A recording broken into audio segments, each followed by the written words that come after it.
Everyone, আসসালামু আলাইকুম। কেমন আছেন আপনারা সবাই? আলহামদুলিল্লাহ, আমি তো অনেক ভালো আছি। আশা রাখছি আপনারাও ভালো আছেন। তো যাই হোক, আজ আমার দৈনন্দিন জীবনে যে কাজগুলো ছিল তা শেষ। আর তা হচ্ছে আমার আমিনা বুড়িকে খিচুড়ি খাইয়ে ঘুম পাড়িয়ে দিয়ে এসেছি। শাওয়ার করে এই যে দেখুন, চুল শুকায়নি, গিট হচ্ছে, হতেই থাক। শাওয়ার করলাম, নামাজ পড়লাম, আপনাদের জন্য দুটি ভিডিও করলাম। এখন হচ্ছে খাবার পালা। তো ভাবলাম যে ভিডিও করতে করতে আপনাদের যে কিছু প্রশ্ন আছে তার উত্তর দিই, কারণ প্রশ্নগুলি খুবই ইউনিক এবং খুবই জরুরি। তো ভাবলাম এভাবে ভিডিও করলে একটু টাইম লাগবে, আর প্রশ্নের উত্তরটি দিলে হয়তো বা আপনারা তেমন বুঝবেন না। তাই চলুন খেতে খেতে আপনাদের সাথে আপনাদের প্রশ্নের উত্তর দিতে যাচ্ছি। বিসমিল্লাহ। কি খাচ্ছি আজকে তাও আপনাদের সাথে শেয়ার করব। তবে তার আগে আমি এই যে আমার ইউটিউব চ্যানেল থেকে যে আসা প্রশ্ন, সেই প্রশ্নের আমি উত্তরটি দিচ্ছি। সেম প্রশ্ন আমাকে 9 জন লোক করেছেন। বলতে পারেন 9,000 তো করেনি। ভাইরে, এই ভবের হাটে রঙের মানুষের ভিতর একজন মানুষও যদি আমাকে প্রশ্ন করে, আমি নিজেকে ধন্য মনে করব যে সে আমাকেই পিক করেছে এই প্রশ্নটি জানার জন্য। এনিওয়েজ, তো আমাকে যিনি প্রশ্ন করেছেন তিনি হচ্ছে মুসলিমা হাফিফা। উনি জানতে চেয়েছে, আসসালামু আলাইকুম ওয়া রাহমাতুল্লাহি ওয়া বারাকাতুহু আপু, ডাল ভিজিয়ে যে পানিটা ইউজ করেন ওটার কারণে কি মাটিতে ছত্রাক থেকে অ্যাফিড পোকা তৈরি হবে কি না? এই হচ্ছে একটি প্রশ্ন। সাথে সে আরও একটি প্রশ্ন করেছে, আরও আরেকটি প্রশ্ন আপু, সেটা হলো পুরা শীতে যদি গাছ না মরে তাহলে কাটার দরকার কি? ওই গাছে কি মরিচ হবে যদি না কাটি? আর কাটলে উপকারিতা কি? প্লিজ বলবেন, ভালো উপকার হবে।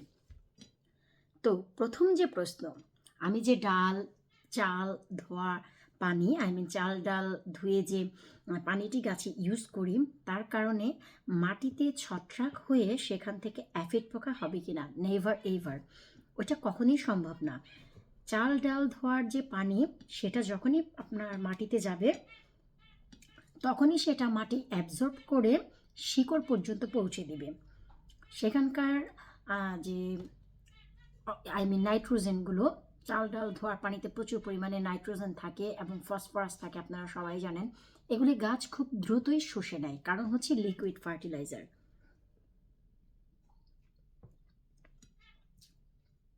আর অ্যাফিড পোকা কখনো চাল ডাল ধোয়ার পানি বা কোনো সার দেওয়ার কারণে হয় না। বিশেষ বিশেষ ওয়েদার বুঝে এবং বিশেষ বিশেষ গাছেই অ্যাফিড পোকার জন্ম হয়। সো আপনারা নিশ্চিন্তে চাল ডাল ধোয়ার পানি গাছে ব্যবহার করতে পারেন। এরপরে যে প্রশ্নটি, যে মরিচ গাছে যদি মরিচ গাছ যদি ভালো থাকে, বেঁচে থাকে, তাহলে মরিচ তোলার পর এই ঠান্ডায় ডালপালাগুলো কাটার কি প্রয়োজন আছে? যদি না কাটি তাহলে কি মরিচ ধরবে না?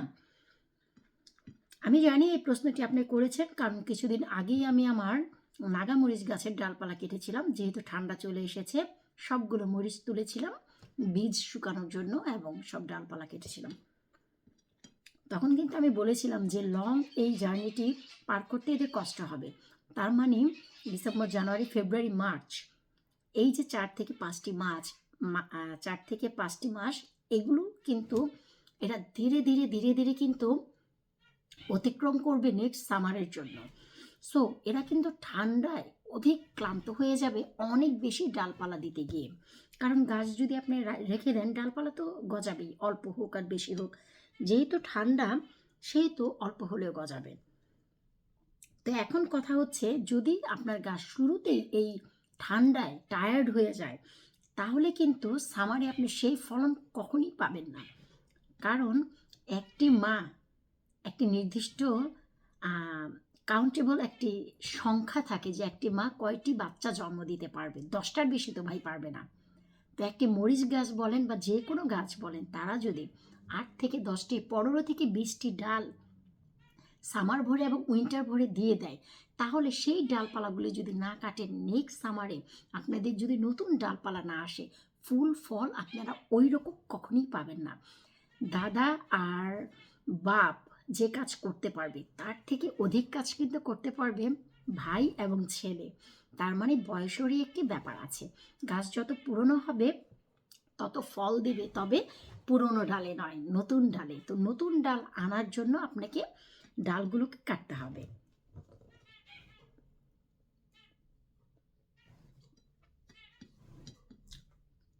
আশা করছি যে আপনারা আমার যে থিম কথার তার মিনিংগুলো বুঝতে পেরেছেন। নতুন ডালে ফুল আসে, পুরানো ডাল রেখে দিলে মরিচ আসবে, খুব কম আসবে।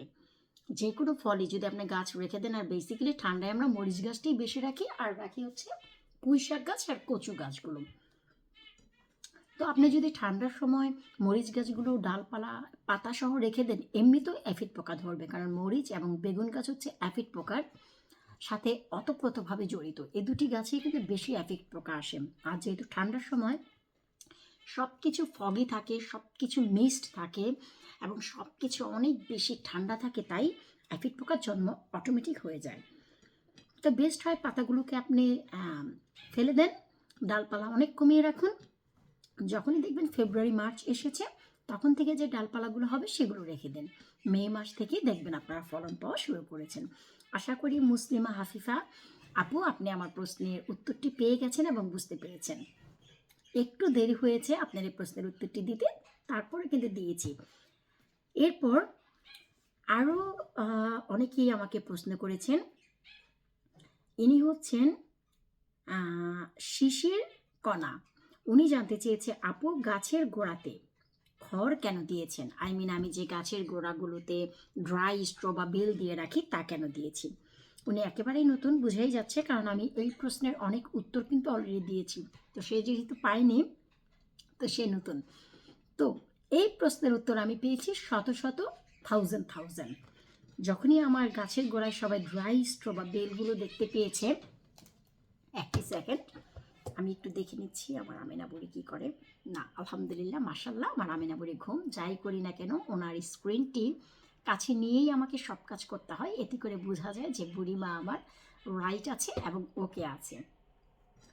তো এই ড্রাই বেলগুলো দেওয়ার কারণে দেখা যায় যে গাছের যে ইনসুলেশন সেটা হয়, গাছের গোড়ার ভিতরে অনেক বেশি গরম তাপ পায়, কারণ ঝড় বৃষ্টিতে আমাদের গাছের মাটিগুলো একেবারেই ভিজে থাকে, স্যাঁতস্যাঁতা হয়ে থাকে, ঠান্ডা হয়ে থাকে।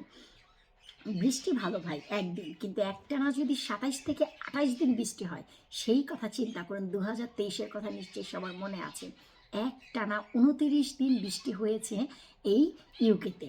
আর এর প্রতিদিনের আপডেট আমি কিন্তু আপনাদের সাথে শেয়ার করেছি। একটানা 2 মাস বৃষ্টি হয়েছে, 29 দিন একটানা, তারপরে 3 দিন 4 দিন অফ থেকে আবার 4-5 দিন, আবার 2 দিন 3 দিন অফ থেকে আবার 4-5 দিন, এভাবে ধরলে একটানা জুন জুলাই অনর্গল বৃষ্টি হয়েছে। সেই সময়ে এই জিনিসগুলো করতে হয়েছে, কারণ হচ্ছে গাছের গোড়া আলটিমেটলি আপনার ইনসুলেট তৈরি হয়, গরম যে জিনিসটি তা তৈরি হয়, এতে গোড়া ভালো থাকে আর গাছ কোনো ক্ষয়ক্ষতি হয় না।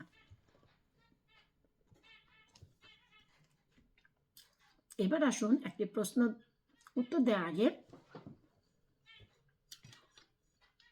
দেখাচ্ছি আমি কি খাচ্ছি। আজ খাচ্ছি হচ্ছে মুরগি, কি বলি আল্লাহ, মুরগির গিলা কলিজি। এটি আমার খুব বেশি পছন্দ। তো আমি হচ্ছে গিলা কলিজা খাই। তো আমি ডায়েট করি, আপনারা সবাই জানেন, অনেকেই যারা আমার চ্যানেলে রেগুলার। আমি হচ্ছে শুধু একবেলাই খাই, এই যে এভরি সিঙ্গেল ডে আমি 1টা বাজে খেতে বসি, সকালেও খাই না, রাতেও খাই না, 24 আওয়ার্সে আমি শুধু একবার খাই। তো এখন আপনারাই বলুন, আপনাদের প্লেটটি দেখাচ্ছি, এখানে কি অনেক বেশি খাবার? আমার হাজব্যান্ড বলে সকালে 1 খাও না, তাতে কি, একবেলা তো পুষিয়ে নাও, একবেলা তো খুব ভালো সালো খাও, তাই বলে আর কি। এনিওয়েজ, যাই হোক, আমি এক লিমিট ব্যালেন্স করে খাই, শাকসবজি থাকলে অনেক বেশি খাই। আর আজকে আমি কচুর যে ডগা পাতা, লতিরাজ কচুর ডগা পাতা কিছুটা রান্না করেছি চিংড়ি মাছ দিয়ে, তা হচ্ছে আমি বাটিতে করে খাবো, এটা ইচ্ছে আছে। কারণ আমি যেহেতু একবেলা খাই, তাই আমি আর নিচ্ছি না বা রাতেও খাবো না, এটি আমি আগামীকালকে বাটিতে করে সকালবেলা একটু খাবো, কারণ কালকে অনেক কাজ আছে আমার, তাই একটু খেলে যদি শরীরে শক্তি হয়। আমি এই জন্য ব্যালেন্স করে খাই। আমি প্রচুর শাক সবজি এবং প্রচুর মাছ খাই, মাংস খুবই কম খাই। বেসিক্যালি ধরা যদি চলে, আমার বাড়িতে কখনো যদি কোনো কাউকে ইনভাইট করি বা কোনো আয়োজন করি, তখনই আমি বেশিরভাগ মিট রান্না করি, I mean beef, lamb, etcetera etcetera. এছাড়া আমার খুবই মাইল্ড রান্না করা হয়, প্রচুর মাছ খাই আমি। আমি হচ্ছে ভাতে মাছে বাঙালি। আর ভাতের পরিমাণ অনেক অল্প থাকে, সবজি অনেক বেশি, মাছ অনেক বেশি থাকে। যেহেতু গিলাকুলি যে পছন্দ, তাই প্লেট ভরে নিয়েছি। সাথে আছে আমাদের খুবই প্রিয় নাগা মরিচের আচার। দুটির কম্বিনেশন ওয়াও। চলুন আবার আমরা প্রশ্নে ফিরে যাচ্ছি। আমরা ভিডিওটি বড় করব না, আমি আরও একটি প্রশ্নের উত্তর দিতে যাচ্ছি। একজন জানতে চেয়েছেন, একটি নাগামরিচের গাছে কতটুকু টিএসপি গুলিয়ে দিয়েছ? তো আমি বলবো যে যেহেতু এটা জৈব টিএসপি, আমি কিন্তু রাসায়নিক টিএসপি ব্যবহার করি না, যেহেতু জৈব টিএসপি ব্যবহার করি, আপনারা একটি মরিচ গাছে 1/2 লিটার থেকে 1 লিটার পর্যন্ত পানি ব্যবহার করতে পারেন। যদি কিছুটা কম বেশি হয়, ডাজন্ট ম্যাটার, কারণ এটা জৈব সার। জৈব সার গাছের কোনো ক্ষতি করবে না, বেশি হলেও চলবে, কম হলেও চলবে। তো আশা রাখছি যে আপনারা আপনাদের যে কাঙ্ক্ষিত প্রশ্ন, সেই প্রশ্নের উত্তরটি পেয়েছেন।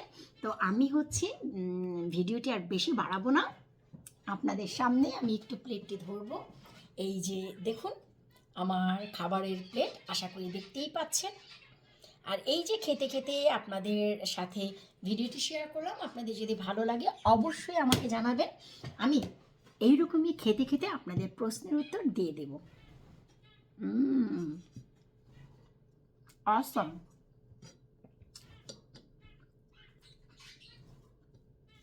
খুবই ভালো লাগছে। তো বিদায় নিচ্ছি আজকের মতো, খুব দ্রুত খেয়ে ফেলে। 1:45 বেজে গেছে, 2:10 আমার আমেনা ভরি উঠবে, ওকে রেডি করব, স্কুলে চলে যাব আমার ছেলেকে আনার জন্য। তো আজকের মতো বিদায় নিচ্ছি, আল্লাহ হাফেজ।